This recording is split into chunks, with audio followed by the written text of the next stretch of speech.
안녕하세요. 김상순입니다. 차이나 진풍경 181번째는요. 시진핑 폭정에 미국 미립국 차이나런 폭증편입니다.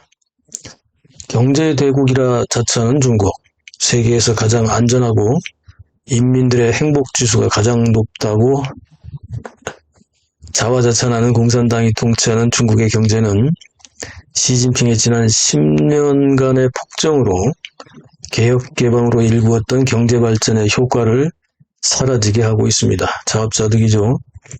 중국인들의 미국 미립국자 수가 날로 증가하고 있다고 합니다. 왜 그럴까요? 오늘 주제인데요. 중국의 증시에 유입되었던 외국인 자금이 2023년에 90% 가까이 빠져나갔을 정도로 탈중국화는 여러 가지 수치로도 나타나고 있습니다.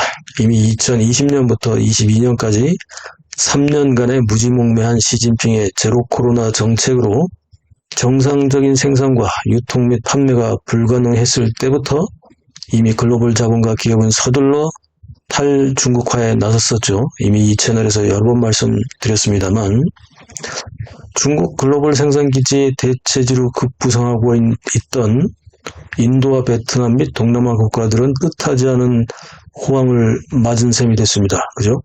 한마디로 시진핑의 제로 코로나 정책으로 로또 같은 선물을 받은 셈입니다. 안 그렇습니까?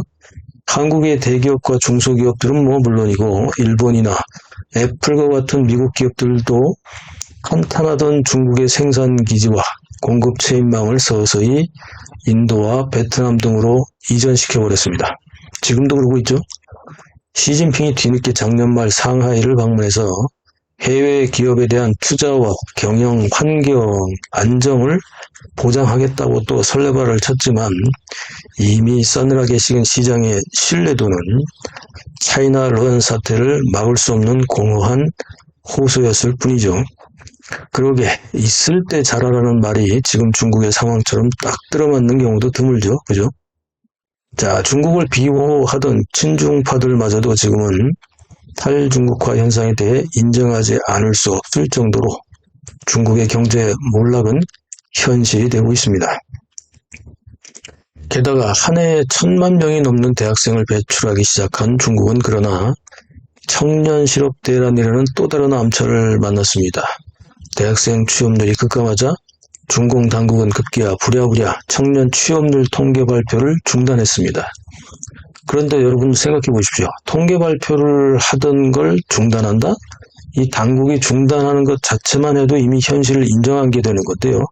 그런데 그런 것을 알면서도 중공이 울며 겨자 먹기로 통계를 중단한 것은요.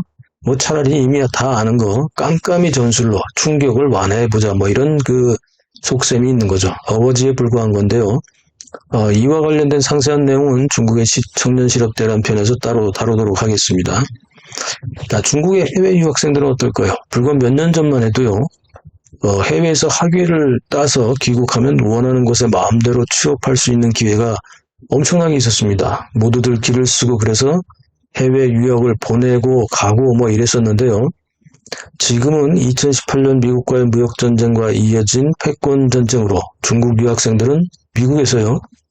아시다시피 스파이 취급이나 의심의 대상이 되고 있어서 취업도 어렵죠. 미국에서 학위를 받은 뒤에도 미국 취업은 이제는 정말 로또 당첨과 같은 행운이 있어야 할 정도가 되었습니다. 그렇다고 이들이 중국으로 귀국한들 역시 일자리를 구하는 건 더욱 어렵습니다. 심지어 예전에는 거들떠 보지도 않았던 최하급 공무원 시험에 응시할 정도로 유학생들조차 일자리 찾기가 쉽지 않은 상태이죠.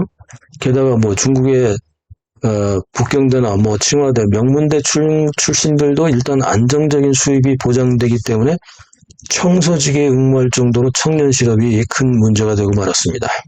이렇다 보니 중국의 남부 지역에 있던 노동자들은 미얀마, 라오스, 태국, 베트남 등지로 직장을 구하기 위해서 합법 또는 심지어 돈을 주고 미리귀국을 통해서 옮겨갈 정도가 되었고요.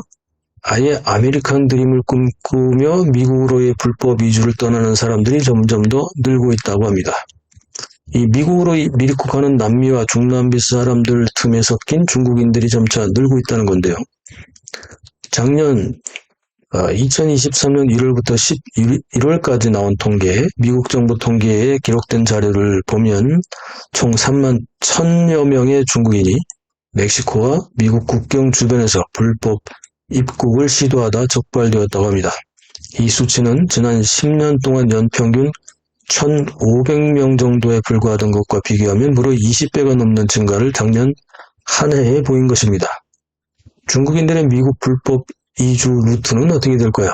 중국인들은 중국에서 에콰도르 수도 키토로 일단 무비자로 도착한 뒤에 여기서부터 콜롬비아와 파나마를 지나서 멕시코에 도착한 뒤에 멕시코에서 다시 미국으로 몰래 넘어가게 된다고 합니다.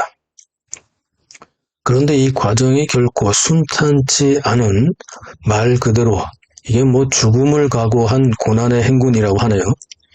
에콰도르, 콜롬비아, 파나마, 멕시코로 이어지는 긴 장정에서 약 100km가 넘는 열대우림 정글지대인 다리안 갭이라고 하는 이 지역을 통과해야 하는데, 이 다리안 갭 지역을 통과하는 과정에서 목숨을 위협하는 것은 갱단이나 카르텔 범죄 조직뿐 아니라 정글에 있는 독거미나 독사 등과 같은 생명을 직접 위협하는 동물들의 습격도 피해가야 한다고 하네요. 그리고 이 과정을 설사 잘 이겨내고 운 좋게 미국에 도착해도요, 바로 강제 추방이 기다리고 있고, 미국에서의 불법 체류 생활 역시 항상 범죄 조직의 사냥감으로 이용되기 때문에 웬만한 사람들이 미국에서 성공한다는 것은 정말 로또에 당첨되는 행운 그 이상이어야 할 수도 있겠습니다. 그런데 그럼에도 불구하고 아메리칸 드림을 꿈꾸며 일단 무비자로 갈 수 있는 에콰도르로 떠나는 중국인들이 늘고 있다는 건데요. 2022년에 에콰도르에 입국한 중국인은 약 13,000여 명이었지만 작년 2023년에는요 45,000여 명으로 이미 3배 이상이 증가했고요. 이들 대부분인 약 31,000여 명이 미국으로 떠났다고 합니다. 자, 중국 소수민족의 해외 망명도 계속해서 늘고 있는데요.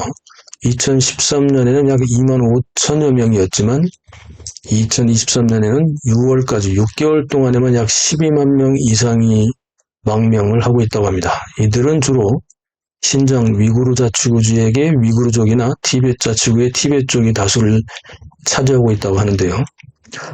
장쩌민과 후진타오 시절 그리고 시진핑 1기 시절까지 약 25년간은 중국이 글로벌 생산기지로서 동남아 국가들의 사람들이 선망하여 취업을 위해 동남아 사람들이 중국으로 웃돈을 주고 불법 취업을 할 정도로 이렇게 호황이었지만 시진핑 2기가 시작된 2018년 미국과의 미중 무역전쟁이 경제전쟁으로 다시 패권전쟁으로 이렇게 확대되면서, 그리고 결정적으로는 시진핑의 우한 폐렴 제로 코로나 봉쇄 정책이죠.